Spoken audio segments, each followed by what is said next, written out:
បាទអនុញ្ញាតគ្រប់នឹងជម្រាបសួរបងប្អូនបាទនេះបងប្អូនថ្ងៃនេះបានមកលេងមាត់បឹងទន្លេសាបបាទហើយក៏ឃើញដើមរាំងនេះមានដើមបន្លាស្អិតឡើងច្រើនមែនទែនបងប្អូន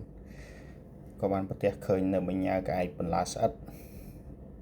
បាទហើយមកដើមនេះបងប្អូនប្រហែលជាចូល4-5កំប្លោកបន្លាស្អិតសុទ្ធតែម្ដងបងប្អូនប៉ុន្តែយកអត់បានទេបងប្អូនហើយមានអ្នកការពារស្រាំងច្រើនណាស់បងប្អូនដើមរាំងនោះនិយាយទៅគ្រប់មេឃតែម្ដងហើយចៃដន្យអីទៅក៏អត់មានសម្ភារៈគ្រប់គ្រាន់មានតែដៃទៅទេអញ្ចឹងទៅក៏អត់ទាន់ហ៊ានអញ្ជើញមកទេបងប្អូនគាត់ថតបង្ហាញចែកពុកបងប្អូនទស្សនាលេងកំសាន្តសិនបាទហើយសម្រាប់បន្លាស្អិតនេះផងដែរបងប្អូនពិសេសផ្នែកខាងស្នេហ៍រកស៊ីបងប្អូនអញ្ចឹងតាមជំនឿគឺផ្នែកខាងស្នេហ៍រកស៊ីតាក់ទាញម៉ួយបានឃើញអីវ៉ាន់របស់យើងហើយក៏ចាប់ចិត្តចាប់ថ្លើមដើរចេញមិនរួចណាបងប្អូនបាទអញ្ចឹងនឹងជាជំនឿហើយ